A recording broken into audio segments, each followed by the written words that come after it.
మంది పెళ్లికి మంగళారతులు పట్టుడు, ఊళ్ళ లగ్గమైతే కుక్కలు సంబరాలు చేసుకునుడు, సొమ్మొకలిది సోకొకలిది. ఇంకేమున్నాయి వల్ల ఇసంటి శాస్త్రాలు. యాదికొచ్చింది, మందికి పుట్టిన బిడ్డలు మా బిడ్డలే అని చెప్పుకునుడు. ఏందంటారా ఈ శాస్త్రాలు?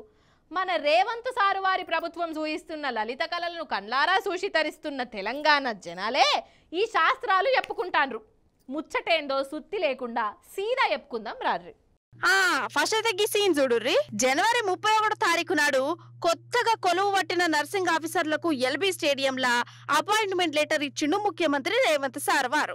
లెక్కకైతే ఆ నౌకర్లు కాంగ్రెస్ ప్రభుత్వం ఇచ్చినవి గానే కాదు, కేసీఆర్ సార్ ప్రభుత్వం ఉన్నప్పుడే ఆ కొలువులకు నోటిఫికేషన్ పడ్డది. అప్పుడే పరీక్షలు నడిచినాయి, వీళ్ళు పాస్ అయ్యారు. ఎలక్షన్ కోడ్ చేయబట్టి అపాయింట్మెంట్ లెటర్లు ఇచ్చడం ఆగింది. కానీ కాంగ్రెస్ అధికారంలోకి అచ్చుడుతోనే మేమే కొలువులు ఇచ్చినాం, మేమే పరీక్షలు పెట్టినాం అనుకుంటా రేవంత్ సారు ఎల్బీ స్టేడియంలో ఢామ్ ఢీమ్ అనుకుంటా అపాయింట్మెంట్ లెటర్లు ఇచ్చిండు. సార్ ఇట్లా చెప్పుకుంటే లెటర్లు ఇస్తుంటే చాలా మంది నవ్వుకున్నారు కూడా. అది ఆడుకొచ్చింది కథ. ఈ లెటర్లు అందుకున్న వాళ్ళు కొలువులు కూడా చేస్తురు. 3 నెలలు దాటింది, కానీ ఇప్పటిదాకా వీళ్ళకు జీతమే ఇయ్యలేదోల్లా. అరే అవంటే ఫస్ట్ జీతమే రాలే వీళ్ళకు. ఫస్ట్ జీతం అంటే ఎవరికన్నా ఎంత పాయరం ఉంటుందోల్లా. నా జీవితంలో ఫస్ట్ సంపాదన గవర్నమెంట్ నుంచి తీసుకున్న ఫస్ట్ జీతం అనుకుంటా స్వీట్ ముక్కలు వంచుకుంటా సంబరపడుతుంటారు. కానీ ఆ సంబరమే లేకుండా చేసి గోసవుచ్చుకుంటుందట రేవంత్ సర్కారు.